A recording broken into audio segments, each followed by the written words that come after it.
Hello and welcome friends, कैसे हो आप सब। उम्मीद करता हूँ आप सब ठीक होंगे। दोस्तों, एक बार फिर से हम आए हैं एक नए टॉपिक के साथ। आज हम करेंगे एग्रीकल्चर ज्योग्राफी का agro climate reason in India. ठीक है। भारत की जलवायु का अध्ययन अनेक विद्वानों ने किया। कृषि के विकास के लिए योजना बनाना आवश्यक है। भारत में राष्ट्रीय कृषि आयोग 1776 ने वर्षा की मात्रा के आधार पर अलग अलग क्षेत्रों का चयन किया।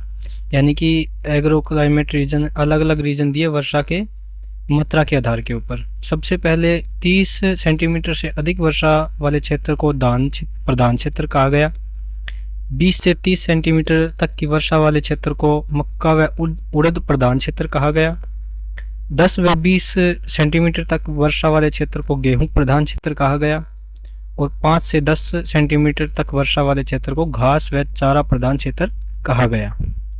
फिर 1989 में योजना आयोग ने जलवायु विशेषताओं, जल संसाधन, मृदा प्रकार आदि के आधार पर भारत को 15 कृषि प्रदेशों में विभाजित कर दिया। आइए दोस्तों देखते हैं ये 15 कृषि प्रदेश कौन कौन से थे। तो आप इन सब प्रदेशों को एक सीक्वेंस के अंदर याद रख सकते हैं। सबसे पहले हम देखेंगे पश्चिमी हिमालय, उसके बाद फिर पूर्वी हिमालय, फिर हम गंगा के मैदान देखते हैं। सबसे पहले गंगा का निचला मैदान, फिर गंगा का मध्य मैदान, फिर गंगा का ऊपरी मैदान और फिर गंगा का पार मैदान। ठीक है दोस्तों। इसके बाद है पूर्वी पठार, मध्य पठार, पश्चिमी पठार और दक्षिणी पठार। फिर पूर्वी तट, पश्चिमी तट, फिर है गुजरात, फिर है शुष्क भूमि प्रदेश पश्चिमी, फिर है द्वीप समूह। ये 15 कटिबंध प्रदेश जिनको जलवायु और जल संसाधन इत्यादि के आधार पर बांटा गया था। सबसे पहले देखते हैं हम पश्चिमी हिमालय प्रदेश। इस प्रदेश में जम्मू कश्मीर, हिमाचल प्रदेश व उत्तराखंड के पहाड़ी क्षेत्र आते हैं। यहाँ की स्थलाकृति व तापमान में निरंतर बदलाव देखने को मिलता है। इस क्षेत्र में जुलाई का औसत तापमान 5 डिग्री सेल्सियस से 30 डिग्री सेल्सियस तक होता है और जनवरी में तापमान 5 डिग्री सेल्सियस से -5 डिग्री सेल्सियस के आसपास होता है। वार्षिक वर्षा की बात करें तो 75 सेंटीमीटर से 150 सेंटीमीटर तक यहाँ वर्षा होती है। मिट्टी घाटियों में कछारी व पहाड़ों पर भूरी मिलती है। चावल व मक्का मुख्य फसल है, जो जौ, गेहूं आदि भी प्रधान है। यह क्षेत्र बागवानी के लिए भी अनुकूल है। सेब, नाशपाती, अखरोट, चेरी, बादाम, लीची इत्यादि यहाँ पर फल मिलते हैं। यह ऊंचाई पर स्थित अल्पाइन चारागाह या मैदान है। यहाँ की अर्थव्यवस्था प्रधान रूप से कृषि पर आधारित है। मुख्य जानवर यहाँ याक, घोड़ा, खच्चर, खरगोश इत्यादि है। इसके बाद बात करते हैं दोस्तों दूसरे जलवायु प्रदेश की, पूर्वी हिमालय प्रदेश। इसके अंदर अरुणाचल प्रदेश, असम की पहाड़ियां का भाग, सिक्किम, मेघालय, नागालैंड, मणिपुर, मिजोरम, त्रिपुरा, पश्चिम बंगाल व दार्जिलिंग जिला इस प्रदेश में क्षेत्र में आते हैं। यानी कि 7 सिस्टर इस पूर्वी हिमालय प्रदेश के अंदर आते हैं। यहाँ की स्थलाकृति पश्चिमी हिमालय के मुकाबले ऊबड़ खाबड़ है। यहाँ का जुलाई का तापमान 25 डिग्री सेल्सियस से लेकर 30 डिग्री सेल्सियस तक, जनवरी में 10 डिग्री सेल्सियस से 20 डिग्री सेल्सियस तक के आसपास होता है। औसत वर्षा की बात करें तो 200 सेंटीमीटर से लेकर 400 सेंटीमीटर तक यहाँ वर्षा देखने को मिलती है दोस्तों। मिट्टी लाल भूरी, कम उत्पादन, यहाँ पर ज़्यादा झूम कृषि की जाती है। यानी कि झूम कृषि यहाँ पर ज़्यादा होती है। मुख्य फसलों की बात करें तो यहाँ चावल, मक्का, आलू व चाय इत्यादि शामिल है। बागान में अनानास, लीची, संतरा, नींबू इत्यादि है। पशुओं की बात करें तो मिथुन, सूअर, मुर्गी, कीट पालन, मधुमक्खी पालन इत्यादि यहाँ प्रमुख है। इसके बाद बात करते हैं दोस्तों गंगा का निचला मैदान। इसके अंदर पश्चिम बंगाल पहाड़ी क्षेत्र को छोड़कर पूर्वी बिहार, ब्रह्मपुत्र घाटी इस क्षेत्र के अंदर आते हैं। औसत वर्षा की यहाँ बात करें तो 100 सेंटीमीटर से लेके 200 सेंटीमीटर तक यहाँ औसत वार्षिक वर्षा देखने को मिलती है। तापमान यहाँ जुलाई के अंदर 26 डिग्री सेल्सियस से 41 डिग्री सेल्सियस के आसपास और जनवरी में तापमान 9 डिग्री सेल्सियस से 24 डिग्री सेल्सियस के आसपास देखने को मिलता है। इस क्षेत्र में भूमिगत जल का भंडार है जो इस भूमि को उपजाऊ बनाता है। चावल यहाँ का मुख्य फसल है। पटसन, मक्का, आलू, दालें व अन्य महत्वपूर्ण उपजें फसलें भी महत्वपूर्ण हैं। लीची, आम, अमरूद आदि मुख्य फल हैं। पशुओं में बात करें तो गाय, भैंस, बकरी, मुर्गी पालन, मधुमक्खी पालन, मछली पालन इत्यादि प्रमुख है। इसके बाद बात करते हैं दोस्तों हम गंगा का मध्य मैदान। इसमें उत्तर प्रदेश, बिहार का बड़ा क्षेत्र संकलित किया जाता है। यहाँ पर तापमान की बात करें तो जुलाई में तापमान 26 डिग्री से 41 डिग्री के आसपास, 9 डिग्री सेल्सियस से जनवरी के अंदर 9 डिग्री सेल्सियस से 24 डिग्री सेल्सियस के आसपास देखने को मिलता है। और यहाँ पर औसत वर्षा की बात करें तो 100 सेंटीमीटर से 200 सेंटीमीटर तक वर्षा यहाँ पर देखने को मिलती है। यह क्षेत्र एक उर्वरक कछारी मैदान है जिसमें गंगा की सहायक नदियाँ बहती है। मुख्य फसलों की यहाँ बात करें तो चावल, मक्का, बाजरा, गेहूं, चना, जौ, मटर, सरसों इत्यादि यहाँ पर शामिल है। मुख्य फल यहाँ पर देखें तो लीची, पपीता, अमरूद, आम, केला, जामुन इत्यादि प्रमुख है। और पशुओं में बकरी, मुर्गी पालन, गाय, भैंस, भेड़, बकरी इत्यादि शामिल किए जाते हैं। इसके बाद दोस्तों हम बात करते हैं गंगा के ऊपरी मैदान क्षेत्र की। इस क्षेत्र में उत्तर प्रदेश के मध्य जिले, पश्चिमी भाग और उत्तराखंड के हरिद्वार और उधम सिंह नगर के जिले कुछ आते हैं। तापमान की यहाँ बात करें तो जुलाई के अंदर यहाँ पर 26 डिग्री सेल्सियस से 41 डिग्री या 40 डिग्री के आसपास तापमान देखने को मिलता है। और जनवरी में यहाँ पर 7 डिग्री सेल्सियस से 23 डिग्री सेल्सियस के आसपास तापमान देखने को मिलता है। वार्षिक वर्षा की बात करें तो 75 डिग्री सेल्सियस से 150 डिग्री सेंटीमीटर 75 डिग्री सेंटीमीटर से 150 डिग्री सेंटीमीटर तक यहाँ वर्षा देखने को मिलती है। मिट्टी यहाँ पर बलुई चिकनी मिट्टी है। नहरी, ट्यूबवेल, कुएं मुख्य सिंचाई के साधन है। यहाँ पर गहन कृषि की जाती है। गेहूं, चावल, गन्ना, बाजरा, मक्का, चना, जौ, तेलीय बीज, दालें, कपास आदि मुख्य फसलें हैं। मुख्य फल की बात करें तो आम, पपीता, अमरूद, जामुन, आड़ू, आंवला इत्यादि यहाँ पर प्रमुख है।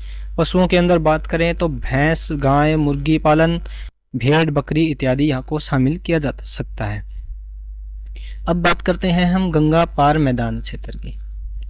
इसमें सतलुज यमुना मैदान इसे सतलुज यमुना मैदान भी कहा जाता है। इसमें पंजाब, हरियाणा, चंडीगढ़, दिल्ली, राजस्थान के गंगानगर तक का क्षेत्र शामिल किया जाता है। यहाँ पर तापमान की बात करें तो दोस्तों जुलाई के अंदर यहाँ पर हमें 25 डिग्री सेल्सियस से लेकर 40 डिग्री सेल्सियस के आसपास तापमान देखने को मिलता है। और जनवरी के अंदर बात करें तो 10 डिग्री सेल्सियस से 20 डिग्री सेल्सियस तक हमें तापमान देखने को मिलता है। यहाँ अर्ध शुष्क विशेषताएं मिलती हैं। औसत वर्षा की बात करें तो 65 सेंटीमीटर से लेके 125 सेंटीमीटर तक यहाँ पर औसत वर्षा देखने को मिलती है। कछारी मिट्टी और बेहद उत्पादक व उपजाऊ मिट्टी यहाँ देखने को मिलती है। और यहाँ पर देश की सबसे अधिक कृषि यहाँ पर की जाती है। यहाँ पर हरित क्रांति का प्रभाव भी सबसे अधिक देखने को मिला था। महत्वपूर्ण फसलों की बात करें तो दोस्तों इसमें गेहूं, गन्ना, कपास, चावल, मक्का, चना, बाजरा, दालें, तेलीय फसलें, बीज इत्यादि को शामिल किया जाता है। यहाँ पर उच्च कृषि यंत्रों आदि का भरपूर प्रयोग होता है। यहाँ यह क्षेत्र जल एकत्रीकरण, लवणीयता, क्षारीयता, मृदा अपरदन व भूमिगत जल स्तर में घटाव की समस्या का सामना कर रहा है। मुख्य फल की बात करें तो किन्नू, अमरूद, आंवला, आम इत्यादि यहाँ पर मुख्य फल हैं। पशुओं की बात करें तो मिश्रित ब्रीड, भेड़, बकरी, गाय, भैंस, मुर्गी आदि का पालन यहाँ किया जाता है। इसके बाद बात करते हैं दोस्तों पूर्वी पठार व पहाड़ियों की, जिसके अंदर छोटा नागपुर पठार, झारखंड, ओडिशा, छत्तीसगढ़ व दंडकारण्य तक का क्षेत्र फैला हुआ है। तापमान की बात करें तो यहाँ जुलाई के अंदर 26 डिग्री सेल्सियस से लेकर 34 डिग्री सेल्सियस तक तापमान रहता है। और जनवरी में बात करें तो 10 डिग्री सेल्सियस से लेकर 27 डिग्री सेल्सियस तक यहाँ तापमान देखने को मिलता है। वार्षिक वर्षा की बात करें तो दोस्तों 80 सेंटीमीटर से लेकर 150 सेंटीमीटर तक हमें यहाँ पर वार्षिक वर्षा देखने को मिलती है। यहाँ की मिट्टी लाल व पीली देखने को मिलती है। इस प्रदेश में पठारी स्थलाकृति व मौसमी जलधाराएं और आलू जैसी वर्षाधीन उपज उगाई जाती है। यहाँ 95.32 लाख हेक्टेयर अम्लीय भूमि है। मुख्य फसलों की बात करें तो चावल, गेहूं, काला चना, मक्का, उड़द, अरहर, मसूर, मूंगफली इत्यादि को शामिल किया जाता है। फल के अंदर आम, अमरूद, केला, संतरा, आंवला, नींबू, अनार, सीताफल, मशरूम इत्यादि को शामिल किया जाता है। पशुओं के अंदर बात करें तो भेड़, बकरी, गाय, भैंस, मुर्गी पालन, मछली पालन, मधुमक्खी पालन, रेशम कीट पालन इत्यादि को इसमें शामिल किया जाता है। अब बात करते हैं दोस्तों मध्य पठारी क्षेत्र की। इसमें बुंदेलखंड, बंगेलखंड, बंडेर पठार, मालवा पठार, विंध्याचल की पहाड़ियाँ इत्यादि को शामिल किया जाता है। इस क्षेत्र में अर्ध शुष्क जलवायु दशाएं देखने को मिलती है। जुलाई का यहाँ का औसत तापमान 26 डिग्री सेल्सियस से लेकर 40 डिग्री सेल्सियस के आसपास देखने को मिलता है। जनवरी में तापमान की बात करें तो 60 डिग्री सेल्सियस से लेकर 24 डिग्री सेल्सियस तक यहाँ पर तापमान देखने को मिलता है। औसत वर्षा की बात करें तो 50 डिग्री सेंटीमीटर से 100 सेंटीमीटर तक वार्षिक वर्षा देखने को मिलती है। मिट्टी की बात करें तो लाल, पीली, काली मिट्टी का मिश्रण मिलता है। यहाँ पानी की कमी पाई जाती है। बाजरा, गेहूँ, चना, तिलहन, कपास, सूरजमुखी आदि मुख्य फसलें प्रमुख हैं यहाँ। फल की बात करें तो आंवला, आम, बेर, संतरा, नींबू इत्यादि प्रमुख है। पशुओं की बात करें तो भैंस, गाय, मुर्गी पालन, बकरी, भेड़ आदि को शामिल किया जाता है। इसके बाद बात करते हैं दोस्तों पश्चिमी पठारी व पहाड़ियाँ। इसमें मालवा और दक्कन पठार महाराष्ट्र का दक्षिणी भाग आता है। यहाँ रेगड़ व काली मिट्टी पाई जाती है। तापमान में जुलाई का तापमान यहाँ 24 डिग्री सेल्सियस से 41 डिग्री सेल्सियस तक देखने को मिलता है। जनवरी के तापमान की बात करें तो 6 डिग्री सेल्सियस से लेकर 23 डिग्री सेल्सियस तक तापमान देखने को मिलता है। औसत वर्षा की बात करें तो 25 डिग्री सेंटीमीटर से 75 सेंटीमीटर तक वर्षा हमें देखने को मिलती है। यहाँ वर्षाधीन क्षेत्र में गेहूं, चना, बाजरा, कपास, दालें, मूंगफली व तिलहन आदि को मुख्य है। सिंचाईकृत क्षेत्र में गन्ना, चावल, गेहूं मुख्य हैं। संतरा, केला, अंगूर, पपीता, आम आदि यहाँ पर प्रमुख फल हैं। पशुओं की बात करें तो भेड़, बकरी, भैंस, गाय, मुर्गी पालन इत्यादि प्रमुख है। इसके बाद दोस्तों बात करते हैं दक्षिणी पठारी व पहाड़ियाँ। इस क्षेत्र में दक्कन का आंतरिक क्षेत्र आ जाता है, जिसमें महाराष्ट्र का कुछ हिस्सा, कर्नाटक का कुछ हिस्सा, आंध्र प्रदेश, उत्तर में आदिलाबाद व कुछ तमिलनाडु की उच्च भूमियों को शामिल किया जाता है। तापमान की बात करें तो जुलाई में तापमान यहाँ 25 डिग्री सेल्सियस से लेकर 40 डिग्री सेल्सियस तक, और जनवरी में बात करें तो 10 डिग्री सेल्सियस से लेकर 20 डिग्री सेल्सियस तक मापा जाता है। वार्षिक वर्षा की बात करें तो 50 सेंटीमीटर से लेकर 100 सेंटीमीटर तक यहाँ वार्षिक वर्षा देखने को मिलती है। यह एक शुष्क पहाड़ी क्षेत्र है जहाँ बाजरा, तिलहन व दालें उगाई जाती है। चंदन की खेती यहाँ प्रमुख है। कुछ भाग पर यहाँ कॉफ़ी, चाय, इलायची, मसालों की खेती की जाती है। फल के अंदर बात करें तो आम, केला, अंगूर, अमरूद, चीकू, नींबू इत्यादि प्रमुख हैं। पौधे फसलों की बात करें तो रबड़, नारियल, काजू, सुपारी इत्यादि रोपित फसलें यहाँ प्रमुख हैं। पशुओं में देखें तो भेड़, गाय, भैंस, बकरी, मुर्गी पालन, सूअर पालन, मछली पालन, मधुमक्खी पालन, रेशम कीट इत्यादि प्रमुख है यहाँ। 11वें नंबर पे हम बात करते हैं दोस्तों पूर्वी तट की। यह क्षेत्र आंध्र प्रदेश व उड़ीसा के कोरोमंडल तक तथा उत्तरी सरकार तट तक फैला हुआ है।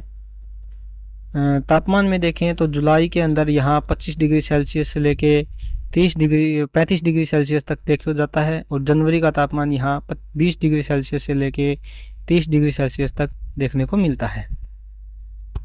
वार्षिक वर्षा की बात करें तो 75 सेंटीमीटर से लेके 150 सेंटीमीटर तक यहाँ वार्षिक वर्षा देखने को मिलती है। मृदा की बात करें तो यहाँ कछारी व चिकनी मिट्टी, बलुई तथा क्षारीयता से ग्रस्त मिट्टी देखने को मिलती है। फसलों में बात करें तो चावल, पटसन, तंबाकू, गन्ना, मक्का, बाजरा, मूंगफली, तिलहन आदि प्रमुख है। फल के अंदर देखें तो आम, केला, सेब, काजू, अनानास इत्यादि को देखा जा सकता है। पशुओं के अंदर गाय, भैंस, मुर्गी, बतख, मछली पालन, भेड़, बकरी इत्यादि प्रमुख है। इसके बाद दोस्तों बात करते हैं हम पश्चिमी तटीय क्षेत्र की।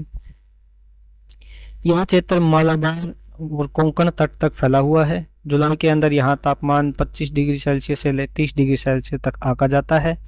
जनवरी के अंदर 18 डिग्री सेल्सियस से लेकर 30 डिग्री सेल्सियस तक देखा जाता है। वार्षिक वर्षा की बात करें तो 200 सेंटीमीटर से अधिक वार्षिक वर्षा यहाँ देखने को मिलती है।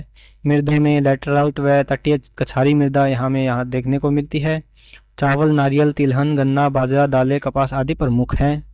यह क्षेत्र रोपण फसलों व मसालों के लिए प्रसिद्ध माना जाता है। फल के अंदर बात करें तो आम व सभी प्रकार के खट्टे फल, नारियल इत्यादि यहाँ प्रमुख है। पशुओं की बात करें तो भेड़, बकरी, गाय, भैंस, मुर्गी, मछली आदि यहाँ पर प्रमुख है। इसके बाद दोस्तों हम 13 नंबर पे बात करते हैं गुजरात मैदान की। इस क्षेत्र में काठियावाड़ के मैदान एवं पहाड़ियाँ तथा माही और साबरमती नदी के उवर घाटियों को शामिल किया जाता है। यह शुष्क एवं अर्धशुष्क क्षेत्र है। तापमान की बात करें तो यहाँ जुलाई के अंदर 30 डिग्री से के आसपास तापमान देखा जाता है और जनवरी के अंदर 25 डिग्री सेल्सियस के आसपास तापमान देखा जाता है। ये औसत तापमान है दोस्तों। वार्षिक वर्षा की बात करें तो यहाँ 50 सेंटीमीटर से लेकर 100 सेंटीमीटर तक वार्षिक वर्षा देखने को मिलती है। मृदा में यहाँ रेगड़ मृदा, तटीय क्षेत्र में कछारी मृदा, जामनगर क्षेत्र में लाल और पीली मृदा आदि देखी जाती है। मूंगफली, कपास, चावल, बाजरा, तिलहन, गेहूं, तंबाकू आदि मुख्य फसलें हैं। यह एक मुख्य तिलहन उत्पादक क्षेत्र है। पौधारोपण फसलें यहाँ पर नारियल है। और पशुओं के अंदर बात करें तो भैंस, गाय, भेड़, बकरी, खरगोश, मुर्गी, रेशम कीट इत्यादि प्रमुख है। इसके बाद देखते हैं दोस्तों पश्चिमी शुष्क प्रदेश। यह क्षेत्र राजस्थान और अरावली पर्वत श्रेणी के पश्चिम में फैला हुआ है। वार्षिक वर्षा की बात करें तो यहाँ 25 सेंटीमीटर से भी कम वार्षिक वर्षा में देखने को मिलती है। यह मरुस्थलीय जलवायु के कारण उच्च वाष्पीकरण होता है। तापमान की बात करें तो जून के अंदर यहाँ पर 28 डिग्री सेल्सियस से 45 डिग्री सेल्सियस तक तापमान देखने को मिलता है। जनवरी में यहाँ 5 डिग्री सेल्सियस से 22 डिग्री सेल्सियस तक तापमान देखने को मिलता है। बाजरा, ज्वार, गेहूँ, चना आदि मुख्य फसलें यहाँ पर प्रसिद्ध है। मरुस्थलीय परिस्थिति में पशुपालन बेहद योगदान करता है। फल के अंदर बात करें तो बेर, अनार, किन्नू, खजूर आदि यहाँ पर प्रमुख है। पशुओं के अंदर देखें तो गाय, भैंस, भेड़, बकरी, ऊंट, घोड़े, खच्चर इत्यादि प्रमुख है। आखिर में हम देखते हैं दोस्तों द्वीप समूह प्रदेश। इसमें अंडमान निकोबार व लक्षद्वीप को शामिल किया जाता है। यहाँ पर विषुवतीय जलवायु देखने को मिलती है। वार्षिक वर्षा 300 सेंटीमीटर से अधिक देखने को मिलता है और तापमान यहाँ जुलाई व जनवरी का 30 डिग्री सेल्सियस से 25 डिग्री सेल्सियस तक आका जाता है। चावल, मक्का, बाजरा, दालें, हल्दी, कसवा आदि मुख्य फसलें हैं। फसल क्षेत्र का लगभग आधा हिस्सा नारियल की कृषि के ऊपर अधीन है। इस क्षेत्र में घने वन है। पौधारोपण की फसलें की बात करें तो नारियल यहाँ प्रमुख है। और पशुओं में बात करें तो भेड़, बकरी, गाय, भैंस, मुर्गी पालन इत्यादि प्रमुख है। इसके बाद दोस्तों आप इसमें ये भारत का मैप देख सकते हैं।